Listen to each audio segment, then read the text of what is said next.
Welcome back. Welcome back to another episode of The Union. And as you can see, we are on the road. We are live from Orlando from the National Charter Schools Conference here. And we are so excited because this is the first time, this is historic, that Carrie and I are in the same place for the podcast. So this is like history that you all are seeing. You all are watching us right now, probably on Facebook, on LinkedIn, on X, and for our TikTokers were there. You all, if you follow Carrie, then you know the energy we're going to bring. This is a Union Podcast. We've been coming to you live every Friday at noon to get you up to date on the latest in education. But as you know, this is not Friday. This is Tuesday. We had to make an extra special visit here, and we have a number of guests here that you're going to be so excited to hear from. Again, we're the Union Podcast, the latest news, politics, policy, research, polling, in advocacy, in education. Carrie, how you doing? I'm so excited to be there. Here in this booth, it's kind of throwing me back to my old days in radio. So I love this. I love that. It's like I used to be like kind of in one of these rooms about this size, but everything was covered in carpet. And so you'd be, talking to the carpet, and you'd spend 3 hours a day. I used to spend 3 hours a day talking on the radio to carpet. And now this is actually kind of cool because you can see people walking by. We hope a lot of people are actually going to stop by and see us. Yep. Come wave, maybe shout out to their organization. So we'd love to see them. But I don't know. This is also super special because for some of our guests, it may be their first time on TikTok. David, is this your first time on TikTok? Oh, I have no idea. Probably is. I'm a bit of a dinosaur. Well, you know what? We are bringing you into the future. And now I see Curtis all the time. He's creeping up. But like that's where it's at. So I'm excited that we're going to be able to welcome some of our guests. So we're in a fishbowl. You can see we're glassed in. We're in the exhibition hall. So people are going to be walking by. We're actually being predicted out into the exhibition hall. People are going to be seeing us for the first. If you're here at the conference, please come stop by, wave, like, share, and comment on what you're hearing today. But again, we also have a very special guest. We're going to jump right in. This is the David Osborne. David Osborne. Why did I say the? It's because about 7 years ago, funny enough, I was on my school board in Prince George's County, and the superintendent, Kevin Maxwell, gives me a book. He says, Curtis, this is a great book that I just got. I think you should read it. Reinventing America's Schools by a guy named David Osborne. I'm saying that's a pretty cool name. It's like a pretty handsome guy. David Osborne must be really nice. And I kid you not, within 4 months, I get an email about a position that was opening for a project that David started because of such a popularity on the book and the research that was done. And within a year, I'm actually working with David Osborne, the book that I got. And I remember this, it was so vivid. Reading the book, and then working for such a legend in education. David Osborne, welcome to our podcast. Thank you. Great to be here. Great to see you. Good to see you in person. We have 2 Massachusetts folks here, and so we don't have any clam chowder for you guys. But again, I'm from Maryland. We're the crab capital of the world, so we want to have our little back and forth. But you're here, David. You had a great day yesterday. You premiered a documentary. Talk about the documentary, but also the work you've done in New Orleans since the beginning.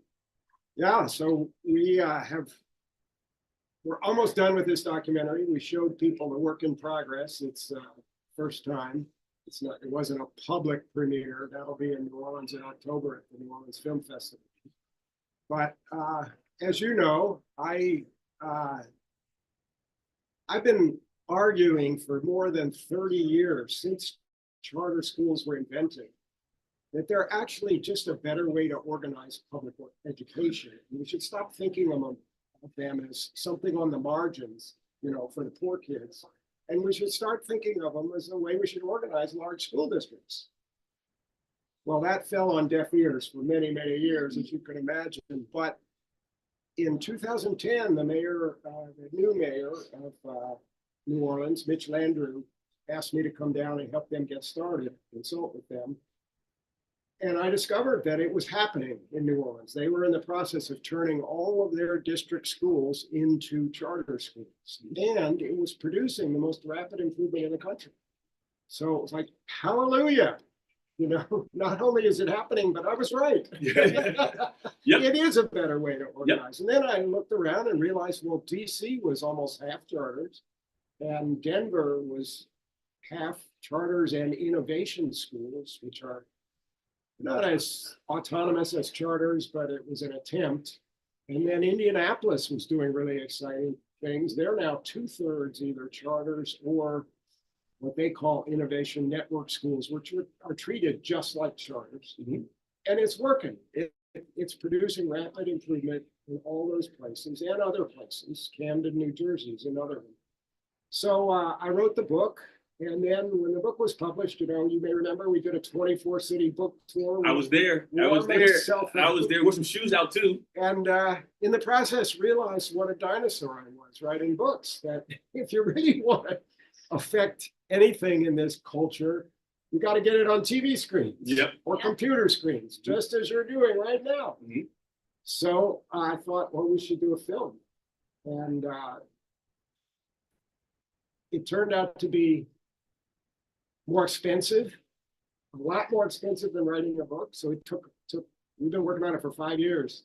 And we still haven't raised all the money, almost, but I'm still working on that. But the film tells the story. It's called Turnaround, the reinvention of New Orleans public education system. And it tells the story from before Katrina, when New Orleans had arguably the worst public school system, one of the worst public school systems in the country.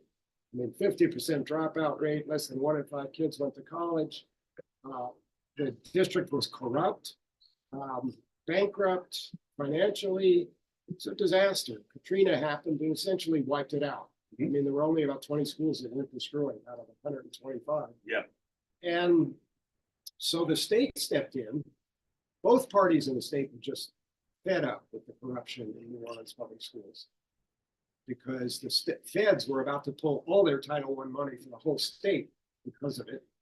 So they stepped in and they passed a law that put any school in New Orleans that was performing below the state average into something called the Recovery School District that they had created 2 years before.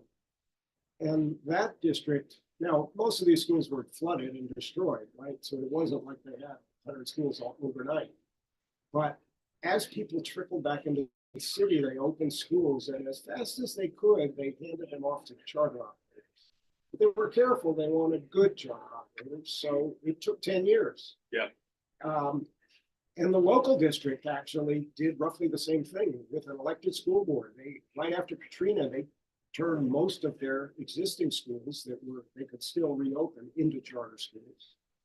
And anyway, by 2018, every public school in New Orleans was a charter school, and the legislature handed control back to the local elected school board. So it's really the only large district in America which has an elected school board, but doesn't operate schools. There's one exception. A year ago, they made the mistake of opening one direct run school for a really odd reason. But every other school is a charter school, so that the central administration doesn't have to operate. So David, it's 20 years later, right? So Yeah. documentary is coming out in commemoration Yeah. of 20 years after the storm. So where is New Orleans now? Like, so what is it? What is the story of folks who are saying, all right, it's been 20 years, talked about all the changes that have happened, all the different iterations. So the documentary you're highlighting. So what's the message of the documentary? But also, does the documentary talk about what's happening right now in the state of education in New Orleans? Let me start with where it is now, and then I'll get to the message. Now it's just their school system. You know, most parents, most people, they don't think, well, oh, it's a charter or it's a district school. It's just my kid's school. That's actually a point that we were making on our panel yesterday when we had parents from across the country, you know, talking about charter schools and their powerful voices and advocating. You know, parents don't look at charter school. They don't care about governance models. What they care about is outcomes for kids. Yeah. And I think that's what a lot of folks like are missing in this conversation. Yeah. At one point, we interviewed a bunch of students. You know, what's it like being in a charter school? And well, it's just my school. You know, Yeah. there was no insight there because they're just their school. So it's just the system now. And of course, in any city, people love to gripe about the school system. So there are gripes, but the political opposition is died way down. It's accepted. And the important thing, during COVID, public approval of the school system went up Oh, wow. because it was so responsive. I mean, these charters, they know their students, they know their families. They got laptops and hotspots out quickly. Yeah. They got food out quickly. Uh-huh. And it was very responsive. And so respect for the system went up during COVID, which is the opposite of what happened Yeah, in the that's rest of the country. counterintuitive, yeah. And punchline, since then, New Orleans is the only high poverty city in America whose test scores are now above where they were before COVID. Wow. Every place else hasn't caught up. So how do you, I mean, I guess folks who are listening in wondering, you said a couple of things. Two things I want to ask you. Mhm. One is you mentioned the word good, good providers, good, I mean, the word like, how do we measure what a good charter school, a good provider is? Yeah. Let's just start there. I mean, this is kind of a controversial topic. Right. I know this. Right. Well, you know, as you remember, I wrote a whole chapter about this. Okay, in here we my go. book, Here we go. because Listen, If here we we go. want quality, we have to define what's quality and we Yeah, have to measure let's it. talk about So, that. you know, I think we have overdone it a little with test scores. I think they're important, but I think they should be about 50% of what we measure. Okay, I think we should survey parents and their evaluations of the school should be part of the value, you know, the picture. Yep. I think we should look at graduation rates for high schools for sure. And what happens to kids after high school? How many of them go on to what novel concept? college or work or the military? Yeah. You know, there's probably a few things I'm forgetting, but those are the fundamentals. Yeah, you're really singing my song over here because, you know, from the parent and family perspective, what we're looking for is meaningful, measurable results. Right. Like we want to have some assurance that our kids are going to a school where there's going to be a pathway for them to get to economic ability. That's why you see in the polling and the research, all of it consistently over the past 30 years that parents are so supportive of charters as an educational tactic because they're effective in getting those meaningful measurable results. Can I ask you a question? I want to double click on something that you said a little bit earlier about the responsiveness. That is something also that's so important to parents. We saw this really on display in the charter sector during COVID because they were able to pivot. So what is the real fundamental difference? Because I think a lot of people are thinking like, well, what is the difference? Like, Yeah. why are they able to be so responsive? Like, what's the secret sauce there? The short answer is autonomy. But what does that mean? Yeah. Most people in America don't realize that if you're a principal of a school in a big city, you can't hire who you want. You can't fire anybody who's got tenure, which it takes 2 to 3 years to get. You control less than 1% of your budget. You can't change your length of school day, length of school year. And you can only tinker with the curriculum around the edges. You don't really manage the school in the way that we understand the word manage. You're called an administrator. That's pretty appropriate. The systems are centralized and the key decisions are made at central headquarters and they assign teachers to schools. So, I mean, that's the way it made sense in 1920. But it doesn't make sense in today's world. Things change too rapidly. Schools have to adjust to students' needs, particularly in the cities where you have a lot of poor kids, you have immigrants, you have kids who don't speak English.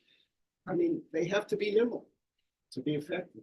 And they have the freedom. Charter schools have the freedom to be nimble. They make all those decisions. Now, the flip side of that is they're held accountable. Their outcomes, their results are measured. And they often have a charter for about 5 years. Sometimes it varies, sometimes 3 if they're kind of on probation, sometimes 10 if they're really good, but typically 5 years. And every year, the authorizer, which is either the district or the state or some other body created to authorize charters, like a historically black college or university. There you go. Yep. Which you're going to talk about later today. Yes, sir. Is the authorizer looks at those results, and you know, if they're looking bad, they go visit and they talk with them and they say, we got to get this back together. What's your plan? And Anyway, at the end of the 5 years, there's a fundamental review and either the charter gets renewed or it doesn't. So in New Orleans, there's about 80 schools now because New Orleans has shrunk because of the storm. Over the last 20 years, the authorizers have closed about 38 schools for performance. Now I say close, I shouldn't, I should say replace. Typically, it's just, okay, we're gonna give this building to a stronger team. We're gonna have another team that's proven itself in other buildings, come over here and run this building, same students. So there'll be continuity, but they're more effective. So sorry, we've I lost. just think it's so important that people, and that's who we're talking to on the podcast. The average person that maybe is not in this, charter school, ed reform, education bubble that we're in, to really understand beyond the propaganda that we hear, that this is the difference. Yes. This is the difference that we see. Because I'll tell you, I was literally on the phone with doing an interview with ABC News yesterday, and they were asking me ridiculous questions about charters. And well, aren't you upset because they're not, the Trump administration is really a backer of charter schools. This is an option, but they're not as transparent and they're not as accountable. I said, hold on a second, what are you talking about? Yeah, got to call that out. Because Don't- in cities, don't let that go unchecked. New Orleans is a beautiful example of this. And many of us that were chronically underserved by the public education system, what is so frustrating, like I have kids that go to school in the same system that I went to, the same people who failed me, sometimes literally the same people. In the traditional system, they're allowed to continue to operate the same way. You don't have to go in and basically justify your existence and your lack of outcomes. You're just allowed to kind of go along, failing kids, stumbling along. Charters are very different. So this rhetoric that's out there is so frustrating sometimes to hear people, because the reason I see parents so excited about charter schools is knowing that there's not going to be kids falling through the cracks here. If you're not able to cut the mustard, like they're going to call you out because you've got to go in there and basically justify your existence every 5 years. And I think that in the labeling, and David and I, we had this conversation probably since the day I started, with this idea of the term charter for some people. And I don't think it's actually for the parent. I think it's for my mom's the muckety mucks at the top, It's for the teachers union. for teachers union. Because here's something, David mentioned the HBCU topic that we're going to talk about later. We did a whole piece on Rosenwald School. Those who are familiar, we'll talk about that in probably other podcasts. Julius Rosenwald, Booker T. Washington organized 5,000 schools. But there are generations of African Americans who don't know they went to a Rosenwald school because the name Rosenwald was not in the school title. My point is, there's going to be a generation of people who've gone to charter schools. They didn't even know they went to a charter school. They're going to say, "Oh, I went to Kerry Rodriguez Elementary School." I went to the Brook. Yeah, I went to David Osborne Elementary. Well, that was a charter school. I don't know, it was a school, the teacher, they cared. But you all were having these conversations about charter, the word charter, because you don't like the word, but all I got was a great education. Basically, they're autonomous, accountable schools of choice. Well, David, I think You asked earlier about the message of the film. The message of the film is, look, folks, we have solutions. Other cities are starting to do this, and more cities can do this. Yeah. I don't care what we call them. Let's create more that's the part. autonomous, accountable schools of choice. that's why I think this documentary is so, because we've got to lift up those examples, but not just how this can be done at the school site, but at scale. If we have the political will and frankly the courage to do the hard thing, which is to change, to evolve, to acknowledge that something's not working, we've got to do something completely different if we want a different result for it. Exactly. Well, David, we can't let you go. Before we let you go, talk about the title of the documentary, how people can watch it, how people can get to it, viewings. Talk about how we can. Folks who want to know the documentary with New Orleans. I love the city of New Orleans. My wife and I go back 2 or 3 times a year. I love New Orleans. I want to see the documentary. People want to see the documentary. How can they see the documentary? Well, they can't see it yet. It's not quite done. Okay. Okay. We're gonna, as I said, our public unveiling will be in October. And at the moment, they should keep track of the Progressive Policy Institute website, which is progressivepolicy.org. Curtis still works there. I used to work there, but I'm still emeritus. And they've been very instrumental in helping us to raise the money to do this. Documentaries are expensive. So we don't know yet. We are about to start shopping it to streaming platforms. Okay. Sadly, they're not buying this kind of stuff right now. They're buying true crime, celebrities, scandal, sports. That's what they're buying. So we don't know if we'll succeed, but there are other ways to get it online. And we will have a website for the film. And so just stand by. And maybe on your podcast in October. No, we'll bring you back. Oh, Yeah. Oh, for sure. Bring it back. Come down to New Orleans. I'm Hey, looking for I like that. Live from Bourbon Street, you know. There you go. But I said, For the New Orleans Film Festival. Well, I'll tell you, that's where the National Parents Union was born. That's where we convened in Oh. Bogan to start the National There Parents you Union. go, So then. we love it. there We you love go. it. We So love it. folks who are listening, if you know someone who works at a streaming platform, if you can help out, please tap in, contact me or Carrie. We'll make sure David finds out. This community is very strong. And this is why we do this, David, because we know people are probably saying, okay, I know the exact person I need to talk to. This message needs to go out. And there's also obviously the grassroots movement to ensure that people see this. We started grassroots, David. We were, going to cities, convening parents and organizers and saying, come in. And then we got invited back. People started saying, I heard, are you with David or Kurt or Carrie? We're going to get this done. People need to hear the story of New Orleans, all the great things that are happening in that city. And we're so excited. David Osborne, thank you so much for joining us today, man. And this is a reunion in the making. So glad to see you. Thank you We're both neighbors. Like, for how do we having me. follow up? We need to Let's catch have up. lunch. Yeah. Absolutely. Uh, So good to see you again. Chris. No, Steve, good to It's see been you a long too. time. And we'll make sure to connect while we're still here in Orlando. I'll come to your next session. Please, good to see you. Good to see you. So yeah, I'll be presenting at 11. But again, another round of applause for David Osborne for those who are watching it. And then good to see you, David. Good to see you. Thank you. So this is really going well. I didn't, Carrie live. We got a live guest coming in. We got our next guest in the wings. Because Wow, like you want to get together in the booth in front of some microphones, man. We can Yeah, we can talk I all think day. I think we were in trouble in a good way. Yeah. So again, you all just heard from David Osborne. We have our next guest coming in. One of my favorite people. by the Another way. legend This in man his own route. He has been voted the best dressed at the conference already. Someone told him that the number 3 is important because he only wears 3-piece suits.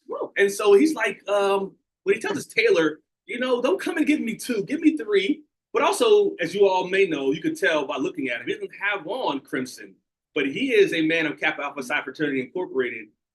Is there a dress requirement to get into that fraternity, brother? Here's what I'm going to say to two people that I am grateful to call friends. Next time, please lower expectations instead of raising them for me. Well, here's the thing. I'm going to let Carrie jump in, but I mention it every time. He doesn't mention this, and this is people who want it. That's fine. He is a historic figure in education. Why? He is the first African-American president of the National Association of Charter School Authorizers. And so this is something that we do not want to glance over. And so when you say that, and I'm petitioning the National African-American History Museum at Smithsonian to put a picture of this guy up there right in the education section. And this is, so brother, you made history already. And so good to see you again, brother. So good to see both of you all. I'm so glad. And Carrie, when we spoke about Carrie's like, I was like, Dr. Rauch is going to be on the show. And so you all I don't know him like that. I know him as It's Kareem. How do you all meet? Just curious. I don't know. Probably in the course of Good Trouble, because when I'm Sounds looking for about right. co-conspirators for Good Trouble, like I know who to call on it. So I'm sure we were connected through that world. But we are getting into some good trouble for justice. Oh, and yeah. making sure that we're holding true to the promise. And these are really turbulent times right now. There's a lot up in the air. I don't know about you. I am watching reconciliation, what is happening with funding of public education, what's happening with the potential for the dismantling of departments and structures and systems. Like it's a lot. It's a lot. And when I think about you and your responsibility to our children and our families and communities, because you really hold up that line. We were just talking to David Osborne about how critical charters are because of their ability to make sure that as an educational tactic, they are responsible to community, that they are there consistently providing the outcomes that we need for children. And you are literally the tip of the spear when it comes to making sure that this particular educational tactic is strong, it is fierce, it is keeping the promise. I don't know about you guys, but I feel like right now, we need that more now than ever. Yeah. So, I mean, how are you feeling? It's a lot. It's a lot. No doubt there is a lot going on. A lot. The part that remains central has to be student outcomes and student. And so that is achieved. Yep. And it feels like there is a lot going on that is taking us away from making sure that students are able to be literate and literate at grade level. And if we're not talking about student literacy, if we're not talking about student outcomes, what are we doing? I mean, the whole purpose of what we are trying to accomplish here is to make sure that students, especially students who have not gotten the same opportunities as others, are indeed advancing in student achievement. And so at NACSA, the organization that I'm fortunate to run, which is a national nonprofit that works with authorizers, policymakers, and others across the country, to really make sure that charter schools are excellent. That's our sole focus, that we are growing better opportunities for kids and families that are doing something different and are doing something that's resulting in kids' outcomes, right, being better. And so if we are not talking about student learning, everything else is lost.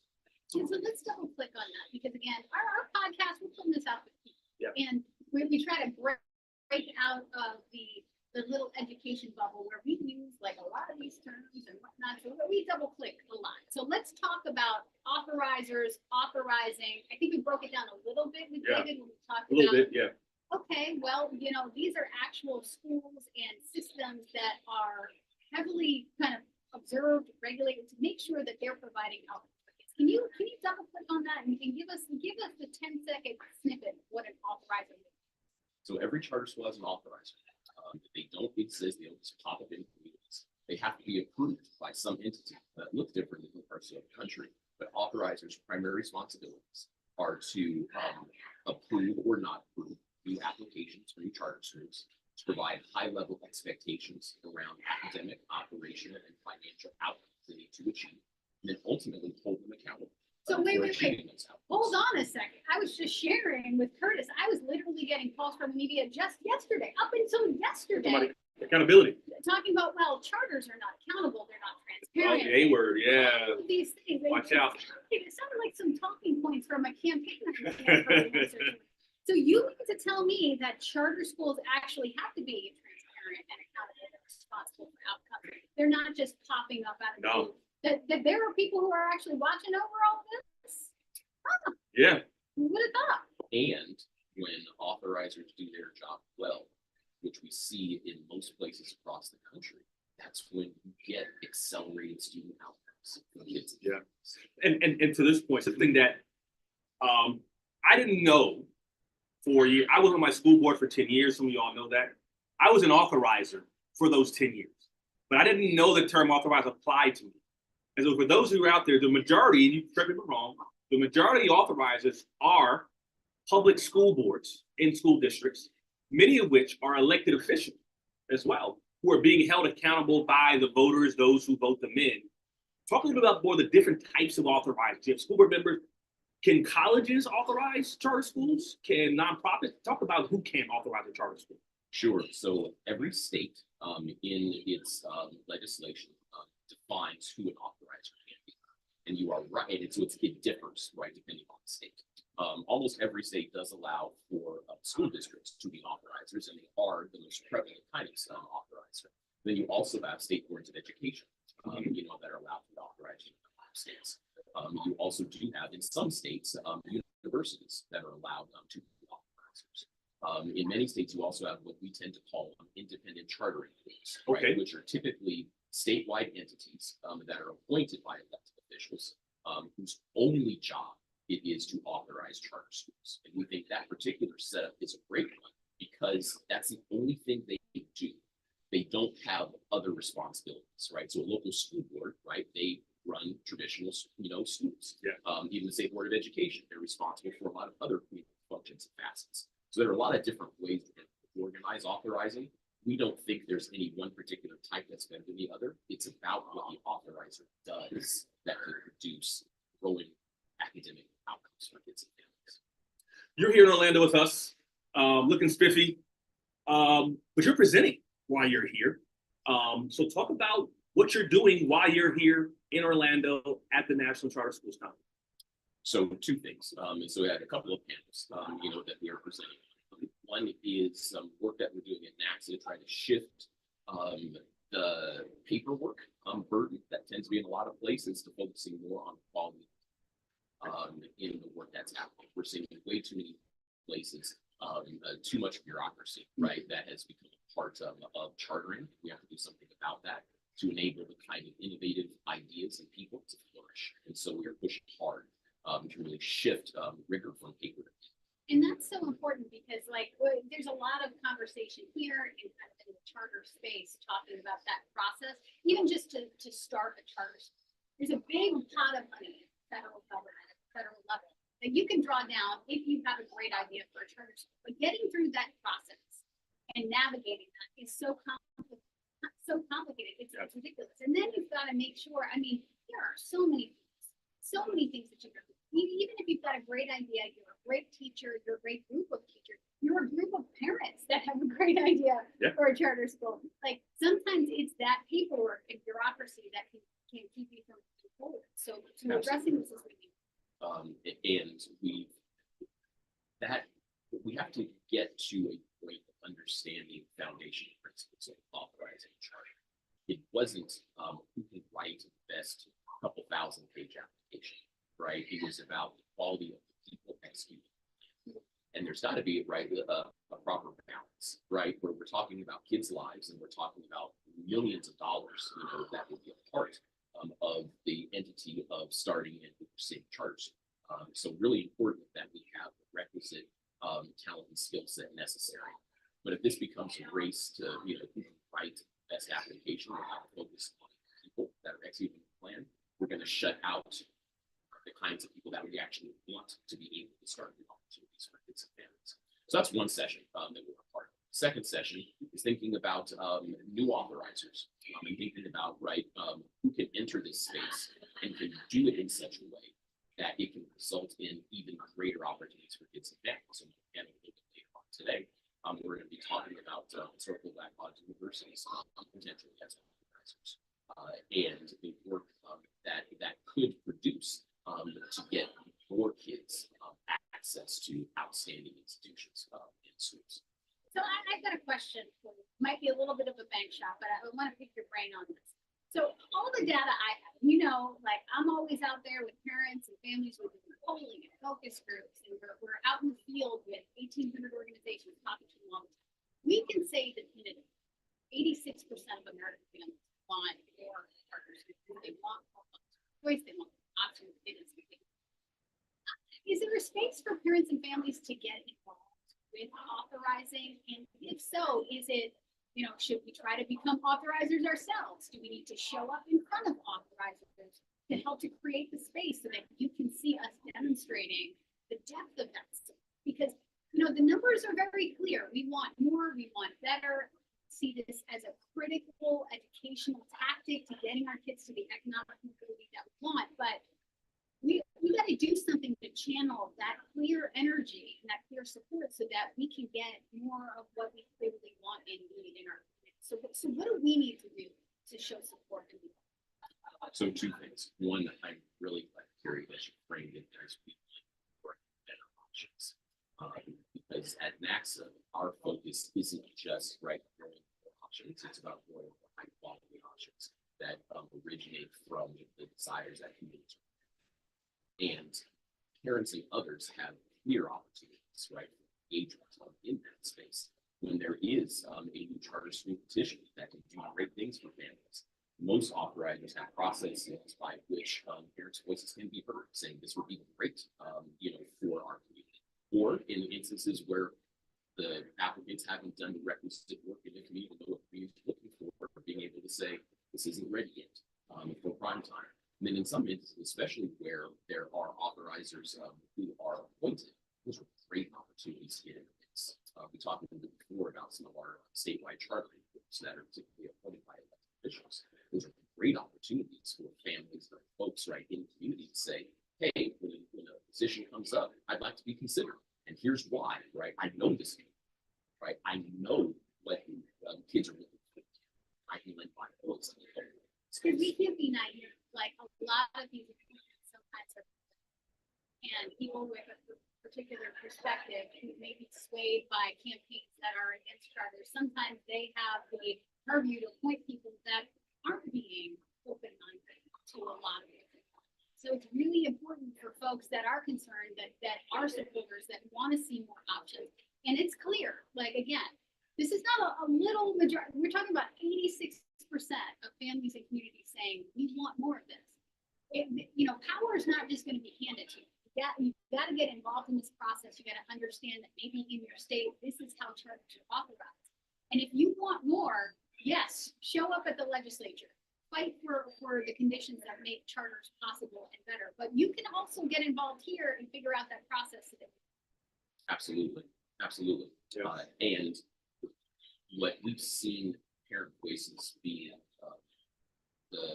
where it matters tremendously is advocating for schools that can advance academic. Yeah. I keep coming back to that point over and over again, because that is where our focus has to be. I'm so grateful and thankful for organizations like both of yours, particularly yours, Carrie, that has been unabashed in saying literacy is the most important thing. We've got to focus on it right now. Could not agree more. Could not agree more with people on multiple sides of the aisle that are saying that's where our focus must be right now. And if there's anything that charter schooling, when done well, has demonstrated, it's the ability to accelerate student outcomes. And that is the space that we have to be very disciplined in not getting distracted by a lot of noise that's out there, and focusing on every day what's necessary to get more kids ready for a life of their choosing. So you have parents who are listening in, you got teachers who work at charter schools, you have folks who are saying, all great, but my authorizer needs some training, needs to understand what works better. How does your organization support those who are authorized, school boards like mine, to ensure that we're doing what's best, to your point, to ensure that students are learning, which is, again, a novel concept, and you've said it twice, but it's not common you hear that. Tell us about how your organization helps to ensure authorizers are doing what they're supposed to be doing and operating at a very high level. Sure. So that's our North Star. And we do that in a lot of different ways. So we will advocate and engage policymakers to make sure the environment is what it needs, right, for great schools to do what they need to do, and authorizers for what they need to do. We will engage authorizers directly, technical assistance and research and those things. If you've got listeners that have some questions about their authorizer, please go to our website, www.qualitycharters.org, and reach out to us so that we can hear you and we can then figure out if there is a way in which we can help with some technical assistance and other kinds of work that we do. It's really help improve the quality of authorizing, because ultimately, if we can improve the quality of authorizing, we can improve the quality of charter schooling at scale.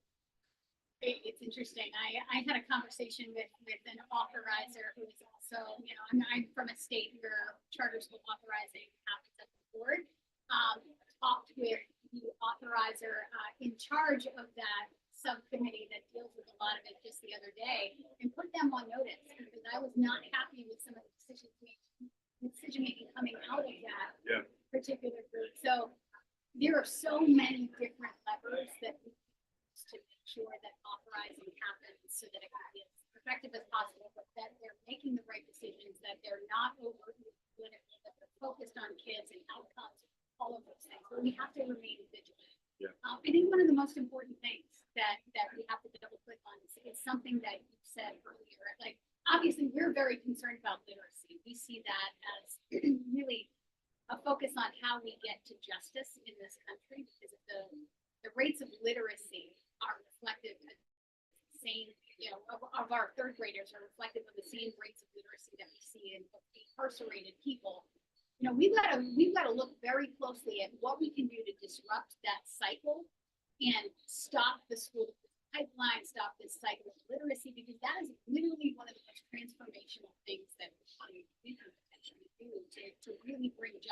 to our whole society. I mean, I know I'm going out there a little bit, but really it's what we can I do love in our corner of the world to make this happen. So, like, Karika, I think sometimes like folks think that we're kind of like in this little microcosm, but this is really something that we've got to do and focus on, because it can have that ripple effect.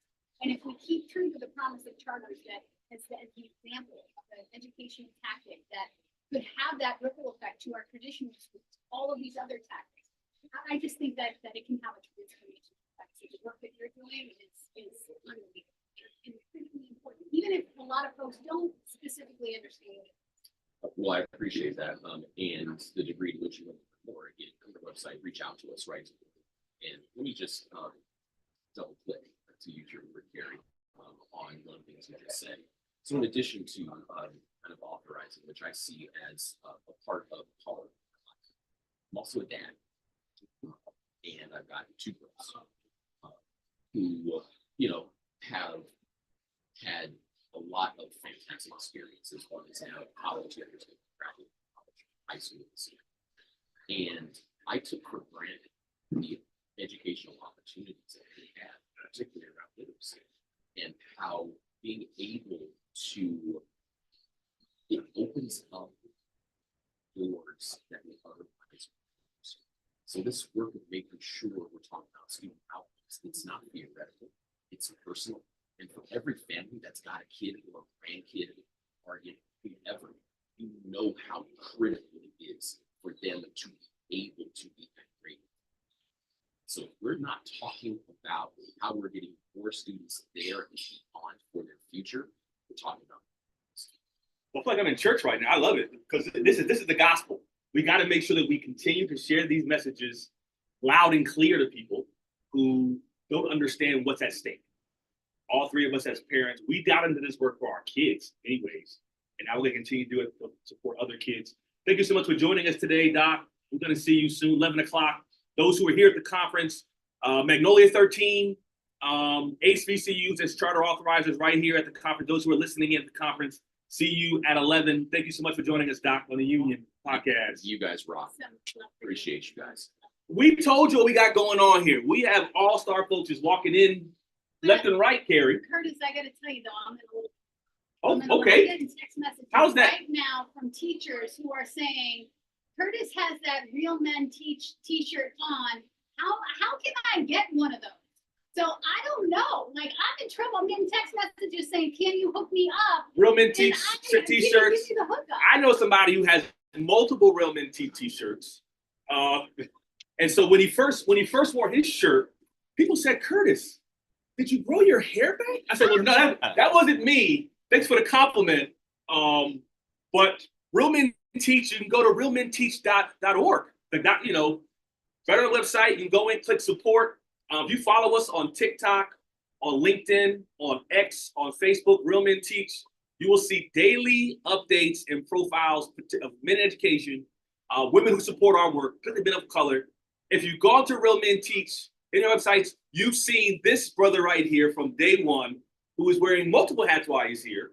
And so he is a leader with the Charter Collaborative. He's going to tell you what that is. But more importantly, he is an elected official, state senator from the great state of Georgia, my mother's home state, born in the state of Georgia. Where I was born too. You were born in Georgia. I did not know this. Went to college in Georgia.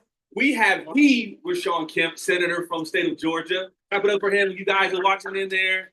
Yeah, I don't know if I'm buying that people had you convinced with. Like, you're a handsome man. Like, Yeah. you- Yeah, see? Okay. It's so funny. I get Like, hold on a people second. mistake me for so many light skinned. I served in the state senate. My colleague Jason Estevez, who's running for Yeah, I know people Jason. always think I'm him, and he's like, Yeah, hair is different. Yeah. Yeah.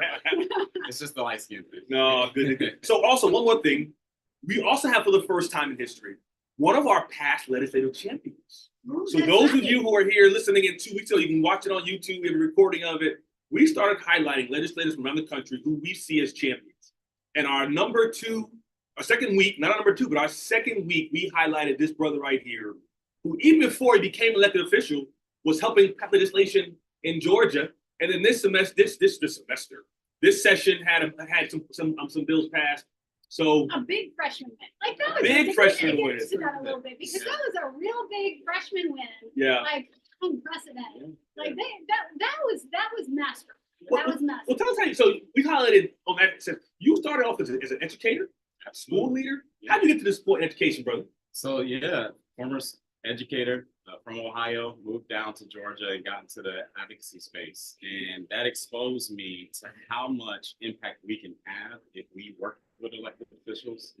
And I quickly thought, well, if they can do it, so can I. And we need more, especially educators in the policymaking space, because it's such a impactful decision making that happens down in our state capitals. And a lot of people that are making these decisions don't understand the ramifications. And so I think it's so important to have more educators to run for office. And I felt like, look, if I'm telling other people to do it, I need to do it. Yeah. And so, definitely practicing what I preach. And I gotta say, our social media is lighting up. People saying, "Hey, Senator Kennedy." Well, hey, everybody. They are very excited to see you on both Facebook and TikTok. So if you have questions for the senator or for any of our guests, make sure that you hit us up in chat. We're on X right now. We're on TikTok. We're on Facebook. All those different. Well, I want to know y'all's Georgia stories. I did not know you were from Georgia and that your mom was from Georgia. Oh, yeah. So I want to know where. I was born in Fulton County Hospital. Wow. And had my first experiences in life in Chamblee. So Wow. yeah, sure Get was. out of You here. couldn't tell I was a Georgia peach. Yeah, With you are my- a Georgia my sweet peach. With a little, He comes with through, a little yes. Boston accent added onto it. Yeah. So my family goes back to Georgia. Sharecroppers from Bainbridge, Georgia, Wow. Donaldsonville, Georgia, Colquitt in Seminole County, Southwest Georgia. The Bennett's came over from Alabama, from Dothan, but the Adams family was there. I still have family there. My mom was born there, but like a lot of folks, the Great Migration. Yep. My grandparents went up to Jersey first, and then sent from my mother. She spent the first 5 years in Georgia being raised by my great grandmother, Mary Adams. But we have family reunions in Georgia. And then I went to school in Atlanta in 1996, right after the Olympics. And then stayed until 2000. And then go back almost every couple of months to support my HBCU in And it's so nice Atlanta. when you go back there, isn't it? Like I Oh, yeah. say to myself, why do I live where the weather makes my face? That's I right. go down That's there. what I ran away from. We Yeah. have family down here. Jason Allen from my Yeah. team, who's Yeah. the national director of partnerships, who's like a brother. He lives in my Senate district. Yeah. Okay. There you go. I didn't realize that. I know Yes. he's a strong supporter, but He okay, is, yeah. that's giving me some ideas. And then of course Nehemiah Frank as well, who's Yeah. one of Oh, our yeah. founding members. Yes. He's in Tulsa and in Atlanta. Yeah. He's another. I don't know. I might have to I reconsider might need moving to back. Make a purchase down there. You know? So double do. So we mentioned earlier with the Charter Collaborative. Yes. What is the Charter Collaborative? What do you all do, and why are you so important right now at this time in education? Yeah, the Charter Collaborative is so important.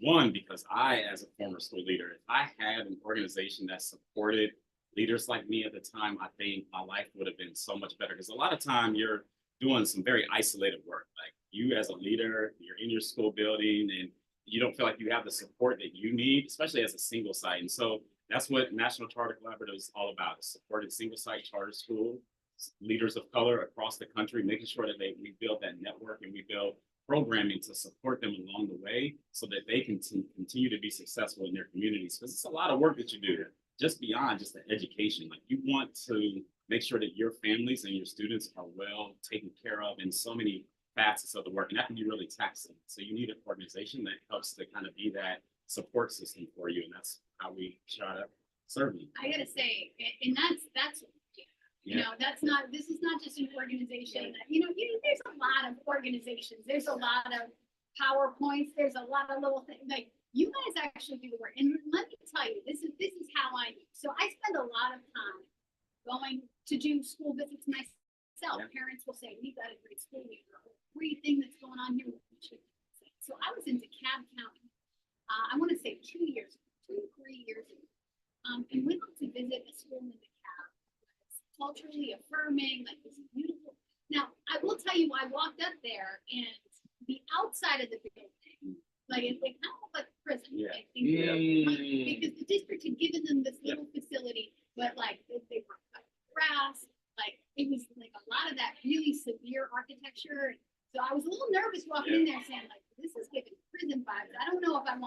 Yeah, I don't like those vibes. Yeah. But when you opened the door, Yeah. it was like, it was Wow. amazing. The wall, everything was so beautiful and intentional from the way you were greeted when you walked in there. And we were just talking yesterday about how important that is, that first impression when you walk in, like as parents and families, we feel Yes. welcome. Yeah, that matters. We went in there, we met the school leader.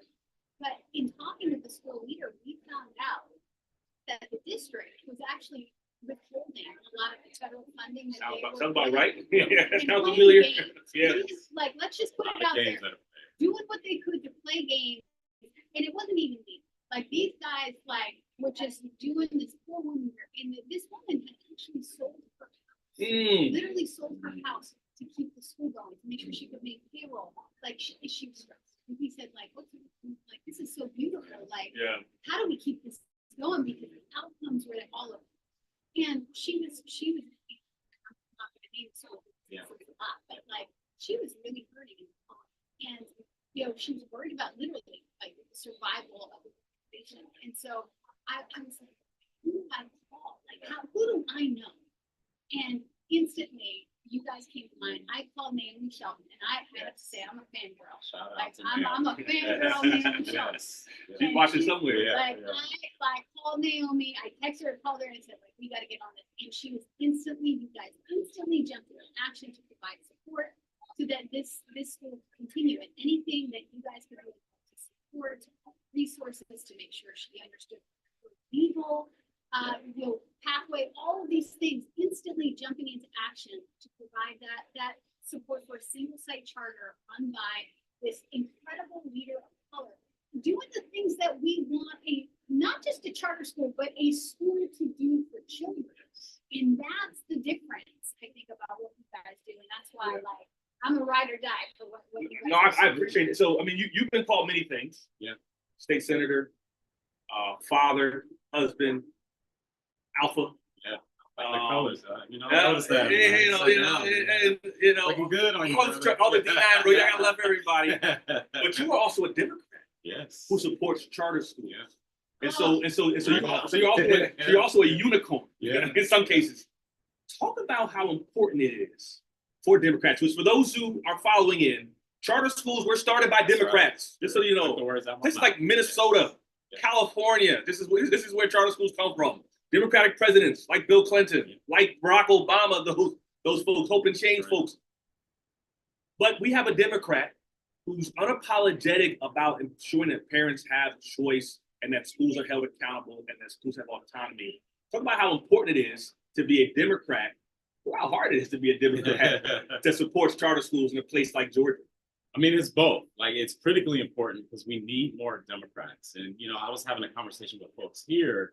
If you look at a state like Georgia, and this is like that in many other states, the vast majority of the students and parents that are choosing charter schools are in Democratic districts. And there is a disconnect within the United States in terms of the elected officials that support these schools and the constituents that are choosing these schools. And I think it's important for folks like me who truly understand the charter school space to be in rooms with these folks to get them to see like the great work that is happening.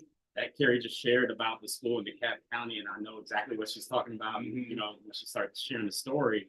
So it's very important to have folks that can put a true face to this work, because a lot of times people think, oh, well, this is a Republican started thing, or these are just Republicans that are choosing these schools, and it's total opposite. The vast majority of the folks that are choosing these schools are typically, if you look at a voter profile, would be a voter profile to support a Democratic candidate. So it's important to have elected officials, Democrats especially, and having constituents and people in our communities to support them. And so I'll be the first to say, like, look, we can call for them to support us all we want, but if we don't show up and support them, and I'll say that to our leaders, you need to, and this is not just, a plug for me, but like, you need to go to their fundraisers and make sure that they know that you are supporting them. Because it goes a long way. It like makes a And do huge it with your difference. full chest. Yeah, Yes, absolutely. exactly. That's the thing. I hate to see people cowering. This I love it, Carrie. Say Tell how it you with do your it. full Absolutely. chest, because, Yes. Like, and I even say this to charter leaders, Yeah. because I've seen charter folks like that are doing courageous work, but in political spaces literacy. Yes, yeah, You- yes. Like, and step up on and own it. Yes. The Yeah. act of educating children in the United States and doing it well has always been an act of political courageousness. That's right. From the founding, Revolutionary work. especially Yeah. the children that we're talking about. That's right. today. Yeah. So you should be proud of that. And Yes. proud to be fighting to do it well, because we have always had to fight just to get access to systems, but then like trying to make sure that the system is not sabotaging our kids the same way. That's right. That's what charters to me are about. It's courageous and revolutionary to say like, this system was not made for our kids. We've got to figure out how we can do it better so that we can get to the outcomes that we're looking for. Like we were just talking about literacy, which is very important Yeah. to us at the National Parents Union because it is so disruptive.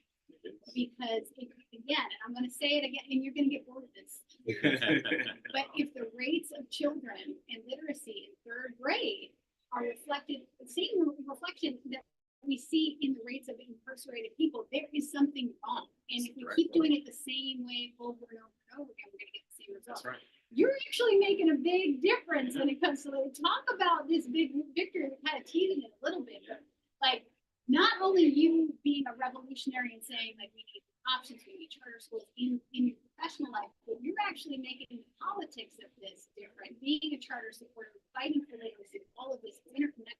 Yeah, one thing that really surprised me with this whole literacy movement and is there's a bit of like entrenched like encampment, like Democrat versus Republican, and once again in politics, but my focus is those numbers. When you see that in Georgia, 70% of kids are not reading on grade level.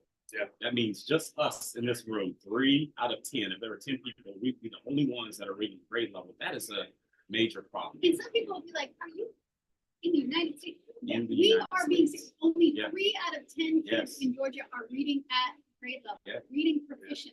That Yeah. is wild. Yeah, and so when I got to the legislature, prior to me getting there, I started learning more about the science of reading and, how the brain develops and the brain processes and the brain learns to read, and realizing for about 20 years, we were getting it wrong. And, the United States turned towards this idea of 3Q, where teachers were kind of prompting kids to figure out what a word. So like if the book had a picture of a horse and like, let's say the word is pony, a kid sometimes would say horse because that's what they're used to seeing, but that's not what the word said. And so then we realized like, okay, once these pictures are gone, the kids are screwed. So once they get to 4th, 5th, and fifth But you're grade, just they're not, guessing. they're just Yeah. It's guessing. like reading Yes. on a vibe. That's is right. what we're doing for Exactly. 20 Not a vibe, not reading on a vibe. Yeah, Oh, and so man. my approach was like, look, how are we still allowing this to happen in the state if that's counter to we had just previously passed the science of reading law?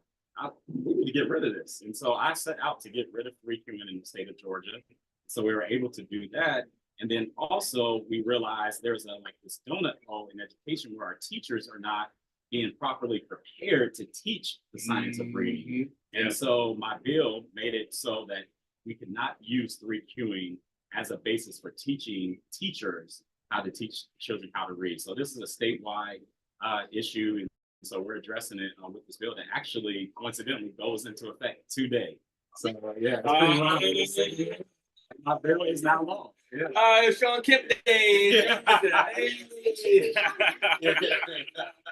So I gotta say, like, people have to understand, like, and this is why we're a little nervous. Yeah. Because, frankly, we've helped to pass legislation in so many different states around literacy, trying to address these issues. But teacher prep is key. It's We are key. not That is it. setting up teachers. From 12 to 1:30 and About enjoy that. dedicated Yeah. time to Reading reading is exhibits. a science. You It's- have to learn, you Once have again, to stop by. really make sure that we're investing in resources. So teachers can learn that. Yeah.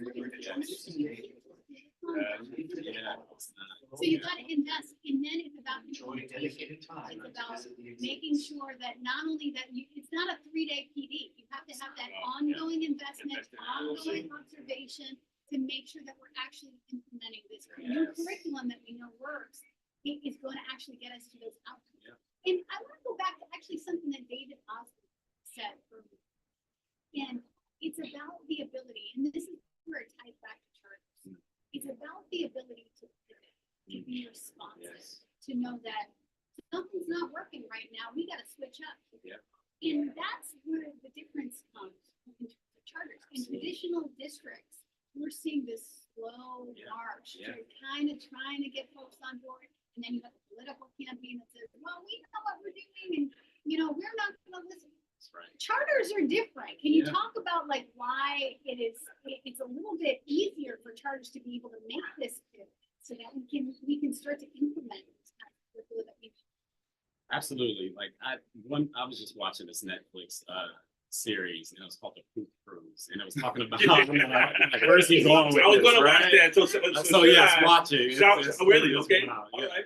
But it makes me think of that because I really, and this is not to, for lack of better words, crap on our No pun traditional intended. school districts, but like, yeah, I know, right? But you think about it, like I really think of it as like ships. Like typically a district is like a big cruise ship. Like it takes some time to turn it. Whereas I think of charters as like these speedboats that are in the water. Like they see it as something in the water, Yeah. they're going I to like turn that. quickly Yeah, to that's avoid something that. right. You know? Yeah. And I feel like for so long, our districts have failed so many children, and we need to be revolutionary how we go about changing things. And I really think charter schools are a great opportunity to do that. Is it the end all be all? Absolutely not. But it is an opportunity for us to be more nimble and to take some of that red tape out. So much so that I'll give a shout out to APS. Like they are one of the few districts in the state, and I would say probably nation, that actually saw an improvement in their reading scores. And Oh, it's wow. because they Okay, Atlanta. partnered Yeah. with the Atlanta Speech School, and they're also realizing, there are some things that charters get right. And so in Georgia, we have what's called charter systems, where the decision making is much more closer to the student by the school at the school level, and they're able to make these changes much more nimbly. And I think that is a very important facet of the charter school space, is that we are able to be a little more nimble in our decision making. We don't have to go through different levels like district superintendent, then the associate superintendent, and then the board to be able to make And some I'll of these tell you, changes. as a parent, Yeah. like I was very concerned. I went in for my sixth grader for the orientation, the middle school, and I'm sitting there and I was listening to the ELA meeting talking about Lucy Calkins. Oh, she met Lucy Calkins. It's gonna be so great. And I was like, horrified. And for those listening, if you hear the name Lucy Calkins, Red flag. red flag. Oh, wow, okay. Yeah. Something's Red wrong. The first red flag on the Yes. union. Yeah. Like, Okay. I'm telling you, like, you're in danger, danger, Yeah. girl. Because that means recuing. She's right. the one who kind of came up with Yes. recuing and all that stuff. Okay, well, there you have it. I was sitting there and was like, I'm there trying to. I'm not trying to carry out cookies Yeah. all day. But I was like ripping the edge Yeah. of the cafeteria table as she's going through how she's going to teach my baby now. I was like, oh God. So I picked up the phone and he's like, okay, I'm gonna call. I'm not gonna go nuclear. I'm gonna call the school board. I'm gonna call this stuff. And the excuses I heard about why they were not going to change to the science of it was all tied up in we just got this contract. And Yep, for it's a 7 lot of times years, it's what it it's is. a lot of money. And I said, It is. but It's the all- science and everything tells us we're For literally. the contracts, Like, not the babies, the contract. you're gonna continue to basically like traumatize our kids, not teach them how to read because of your contract, even though you know what you're doing is not gonna Yes. work. Yeah. And it's because this entrenched system and having, like, I think what you just said was a beautiful example. You can't turn the ship Yeah. because it's hard. It's right. politically untenable to do it. Like, I don't want to hear that. Like, We're here to do the hard work. That's right. Hey, Senator Kemp, we appreciate you, brother. Yeah. I appreciate y'all. And all the work that you're doing. You got me and Katie about moving back to Georgia now. I don't know. I need to. I might, hey, the swatches back Get open, away bro. from the snow. And they back Leave the outside snow. down in West End, man. Yeah. And so we thank you for joining the Thank union, y'all. for coming in, legislative champion. We gotta have you come back. Absolutely. I'm And- gonna looking out for you. Like, what's next? I What's the know. next Knock thing? on wood. Hopefully Republicans let me continue to do Well, this. you know, Might be my one and done. it's Governor Kemp sounds rather familiar. I don't know. He started in the Senate. I'm just saying. There you go. Yeah. Good to see you, brother. All right. Appreciate you. y'all. Thank you all so much. Again, we got them coming. We got more guests coming in. And so we have our final guest coming in. It's been fun. This is a lot. This is what it's about. Bringing people in, getting folks to come in and who are doing the work, are just talking about education. And so, if you follow us every Friday, you know what we do. We're going to give you the latest news, politics, policy, research on education. But we also want to make sure we put the people in front of you who are doing the work. And you've seen so far David Osborne, you've seen Sean Kemp, you've seen Kariga Rouse, people who are actually doing the work. And doing it in a meaningful way. So hopefully this is helpful. Like in our little education bubble. Again, the purpose of this podcast is kind of break this down.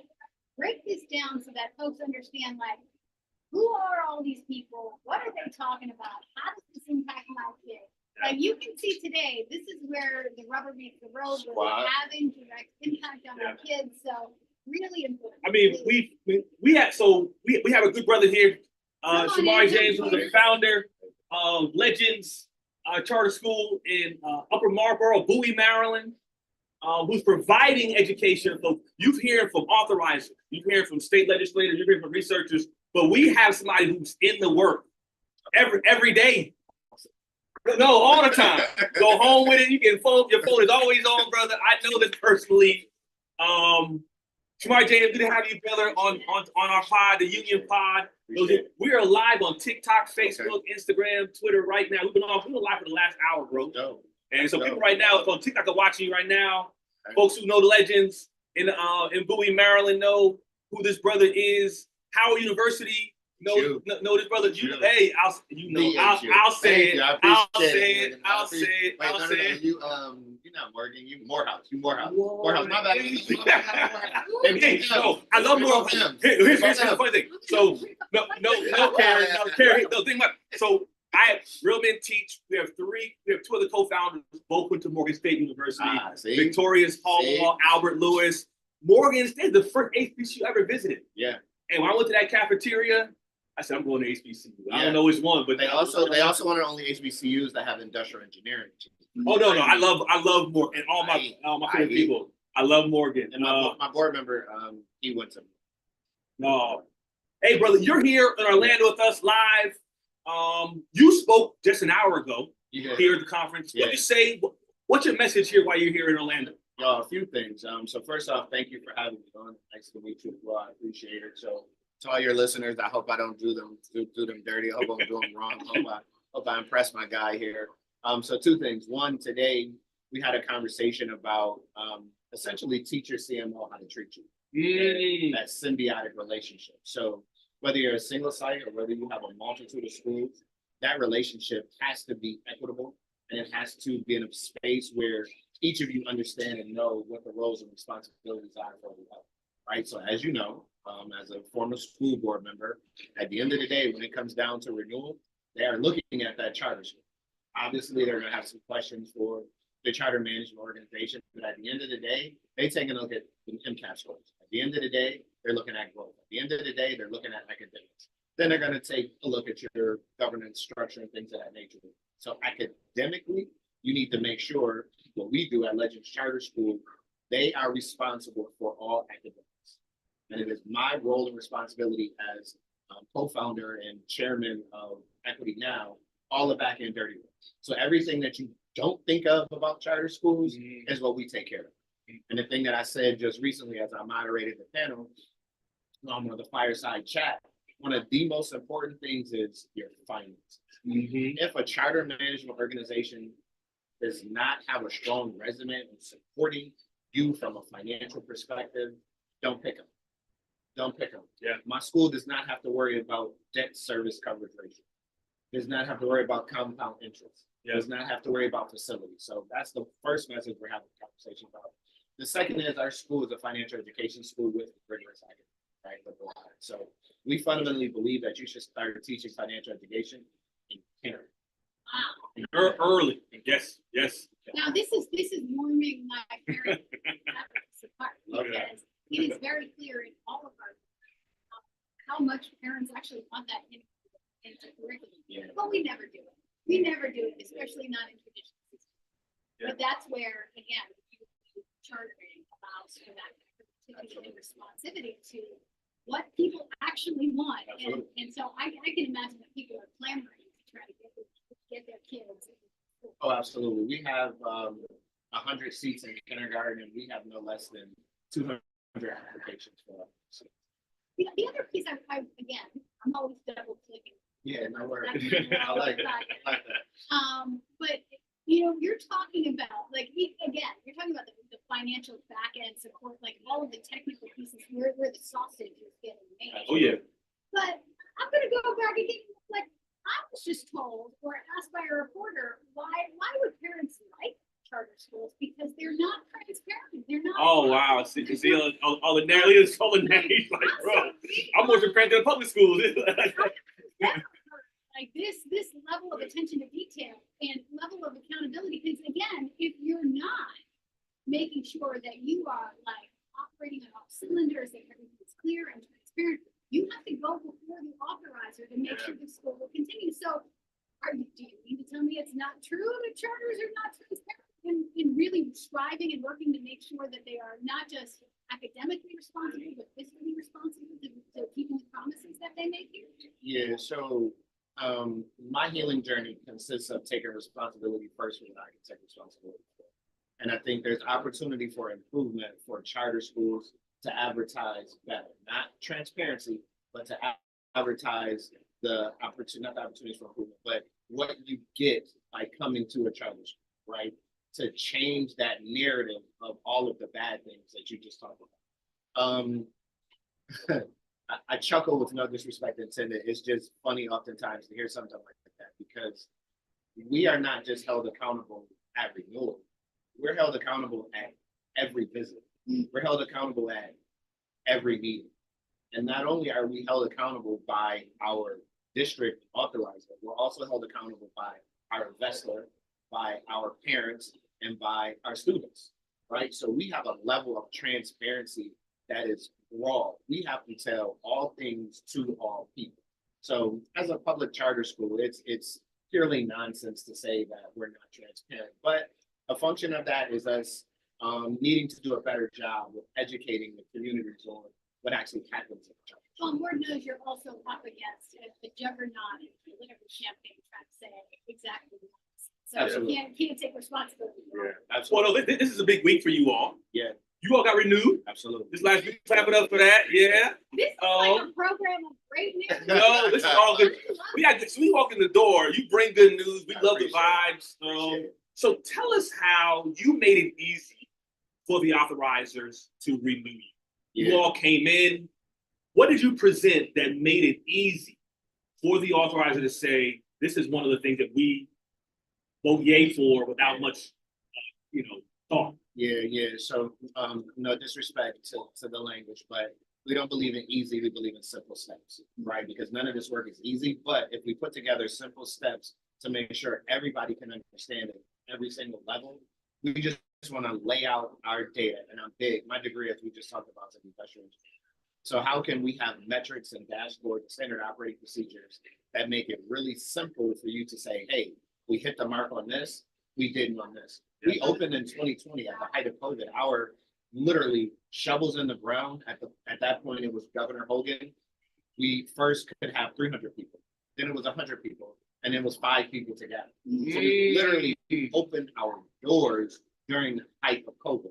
So we respectfully understand that we have some room for improvement because while we had 600 scholars we planned to have in person, we shifted to Teams, Zoom, and who knew in 2020 how to educate students online? No, yeah. We surely didn't. So we had to figure it out. Yeah. So the first 2 years, everybody had setbacks. So we made sure we made that transparent and visible for you to be able to see. We're not going to hide it from you. Here is where we have opportunities for improvement. Here is where we did well.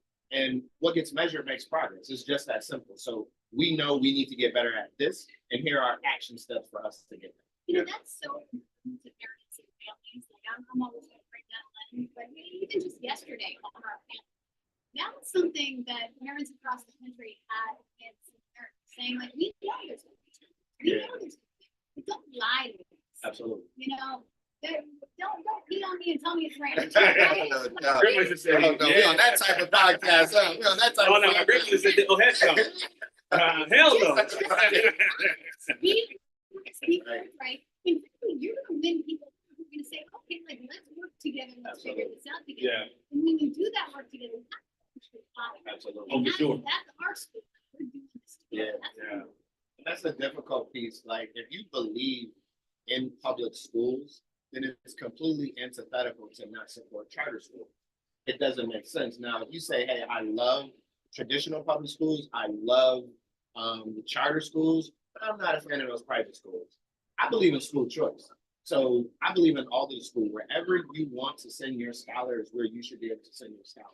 But if you're a public school person, then your beef technically should be with private schools. Oh. It shouldn't be with charter schools. You are seeing. Yeah. Absolutely. And again, for clarity, I don't want nobody to leave this podcast and hear me say I have beef with private school. Not at all. What I'm saying is I believe in school choice. Wherever you want to send your scholar, you should be able to. But those who say they are public school choice friendly and only want to choose traditional public schools, doesn't. Well, and that's not representative of where we go. Right. Families are 86%. Absolutely. Pulling out That- stats. Oh, yeah. Oh, the numbers there. That The is- data's on our side. It's on our side. The data's on our side. I agree. Well, you gotta put it out there. I agree. It's not even a. Pretty powerful. Absolutely. It's like a lot, and I've been having a lot of real tough conversations with Democrats about finding tickets on this issue. Mm. The political loser to come out and say, I only support traditional district schools when we talk about.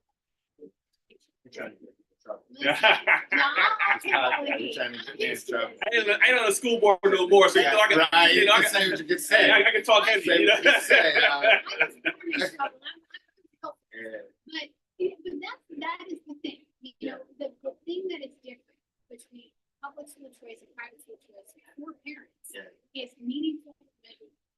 Absolutely. Like, don't hand me a check and ask me to go find a bag of magic. Sure. Okay, I want to be able to know that assist, like, we do want English, we want Absolutely. different, we want Absolutely. different options, because it's 2025. Absolutely. And this antiquated industrial model Mm. of public education, I like, even the agree. results Look, are there. I don't even do, you said it, but I can go right. No, That was but love. you- That was you- love right there. That was.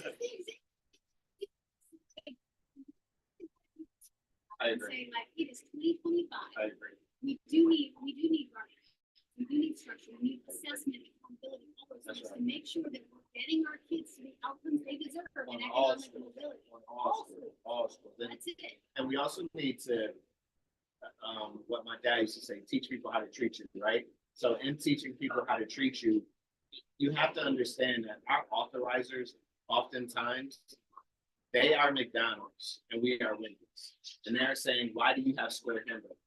Because I can, and because that's what my parents want. Yeah, So don't try to force me into your Big Mac with round hamburgers. I'm Yeah. gonna do my Wendy's square hamburgers with 2 pieces of cheese, right? yeah. But I don't think that there is the common knowledge and understanding of autonomy that we are to have, because that narrative, as you said, and you mentioned, other individuals are much louder in that negative narrative about charge. I And love to that. your point, I and love let my customers make the choice. That's exactly. And when people Love keep that. lining up Love for that. Legends, That's right. and they're saying through your enrollment, and through your retention, and through all the teachers who come to work there, all the parents, they've said, we want to be here. Absolutely. You all did something very interesting. Your other half, better half, Yeah. she's outside, she's There's watching somewhere. over there, she's running somewhere.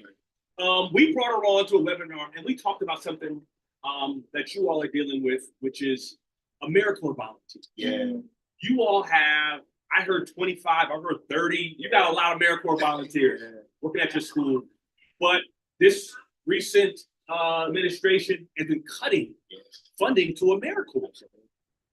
Talk about how this is impacting you all. And what are you all doing in response Yeah. to this issue? Tough questions. I know this, brother. For years, you're gonna ask me a tough question. Here we go, bro. But first, let me go all the way back. So just your audience. So AmeriCorps has a program called City Year in DC.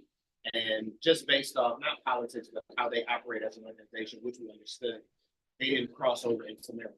However, they supported us to put up a model program that we call the Legends Fellows. So Legends Fellows is very similar to City Year, how the students come in on that volunteer program and work with, 18 to 25-year-olds working with scholars. So it took about 2 to 3 years us applying to be an official AmeriCorps program, and then we won the grant.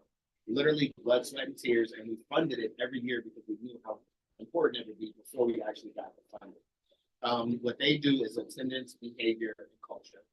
But since our attendance rate is 90 plus, we bounce back and forth between academics, behavior, and culture. But they are the heartbeat of our school. These young kids, they work with our adults. I'm healed enough to say I grew up in a household where there was domestic violence. So when I would go to school, the teacher would only have one action if I started acting up. Get me out of the class and send me to the principal's office, or stop the class of 30 and only talk to Shamari. Yeah. Well, in this new construct, our Legends Fellows, they're able to talk to Shamari, pull Shamari out of the classroom without it being a bad conversation and say, hey, what's going on? So to your question, now that I've given you that context, our Legends Fellows program, this year we had 23 young adults, attendance, behavior, culture, academics, behavior, culture that they were working on. We were in our hometown of Buffalo, New York, and my wife's CEO, A. James, got a call at about 9:30 for us to get on a conference call on a Friday. And we were told that the $1 million program, all of the funding was cut, and we needed to let go of all of our Legends Fellows that. Wow. I don't get You're dealing with it because you're on Capitol Hill, you're putting administration, other stuff. These cuts land somewhere. People don't understand. It's not theoretical. It impacts lives. It's not just about the kids. Because like I love the fact that not Yeah. but as a kid who had similar wounds, I got expelled from school. Yeah, me too. Like, Okay. really, Yeah, we gotta talk. We exchange don't let the kids be- I heard that. Look, please bring me back to this podcast. I love it. I love it. Come I on. love it. I keep it a buck. The thing is, like, I always think back to, and that's like why I do what I do. I remember it took me 20 years of therapy. It's not Understood. like, I'm like, and if I had had that intervention, like, I don't know, maybe it wouldn't be Elizabeth Warren. Hey, there's still time now. Come on now. No. But, I ended up, I have a GED from Boston. I'm like, I'm Yeah. it could have been like to me, you think about all this, not that deep. Yeah. What it takes is recognizing that Absolutely. for kids. Yeah. they're kids, And they're think- hurting, and and think of- that investment. Think about the impact that it would have on my scholars to have those Legends Fellows completely removed and uprooted towards the end of the More year. trauma. Just gone. More trauma. Just because gone. Kids who are already going through it, and then you have something else. And that's they know the Legends Fellows, right? But what we did, unfortunately, some other programs, literally that Monday, they started laying Legends Fellows. So the one thing that I'm extremely proud of is our charter management organization, Equity Now. I don't play about finances, right? Like I don't play. We have accounts, high interest bearing accounts. We save our money. We are very frugal. So I said to CEO A. James, I said, listen, do not lay anybody off. There's no way we're going to send these kids home. We're going to figure out how to make sure that they can stay. So we kept them on Monday, Tuesday, then that Wednesday, we had a meeting. I called an emergency meeting with the finance team, the CEO, A. James academic team. I brought our director of finance and operations and administration, and we covered it. So the total cost was about $200,000 Wow. to keep those Legends Fellows through to the end of the Oh my year. gosh. And we kept them. I'm getting chills. We kept Look them. at me, I'm getting chills here, because like the difference that makes kids. Absolutely.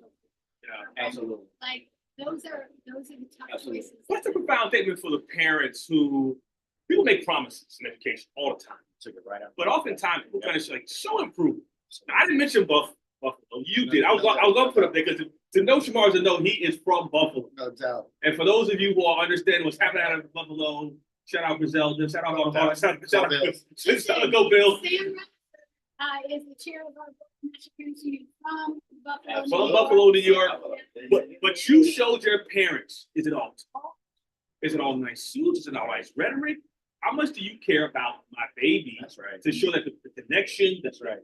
And oftentimes I was a volunteer, at that age, the connection that those AmeriCorps volunteers are having with children That's right. Those folks gonna grow up saying, I wanna be filling a Absolutely. blank because of this Absolutely. experience I had in elementary and middle Absolutely. school and earlier. Love And that. so I'm glad that you all put your money where your mouth was. For sure. People can't really challenge that. For sure, for sure. This has been amazing, Carrie. So we're about to wrap up. We've been on for an hour and a half. We brought in 4 rock star educators today, live into our podcast here, live from the National Charter Schools Conference in Orlando in the Exhibition Hall. People are walking by, people are checking in on social media, Love that. people are asking questions about all the things that we're doing. How can people follow you and look at you're doing? And if someone at the charter says, can you all come and do our back office? Do you all do that for other Yeah, charters as we well? can. How do people contact you and say, bring in equity now? Because we want you to come and help us out, bro, because Love that. I don't have a degree from Howard Love in engineering, Love that. but I'd love to hire one, bro. Love Come on, that. Hilltop. Love that. How do people contact you? So before I give my own shout out, I gotta give you some public recognition, gotta edify you, absolutely, because we don't have a charter school if you're not sitting on that board and you podcast. Period, point. Made it easy for me though, bro. Made it easy. That was Hey. appreciate you, but that was easy. That was 2 eyes. I respect that, but I want to give you your flowers. Appreciate right you, now. appreciate So you, you were a appreciate you. supporter, and we're not here without you, and we appreciate that. Yes, sir. We love you and we appreciate you. So EquityNowInc.org, Equity Now. I am on all social media, Shamari A. James, Shamari at EquityNowInc.org, Shamari_A_James on Instagram. I'll say it again, EquityNowInc.org is our website. And yes, we will support other organizations. I just had a conversation with a young lady. I told her it's pro bono. We're just gonna support her, the work that she's doing without a contract. But at the end of the day, man, I'm here for children and families. I fundamentally believe that a rising tide raises all ships, and I'm here for the positive progression of the culture. So no matter where I am, I'll never ever forget where I came from, and I'm just here to support children and families. My background and my past has put me in a position to be in a position where I can help others, and that's my God-given purpose. I truly believe that. And the one thing that we say, CEO A. James and I, we handsome as a couple, we talented. Oh yeah.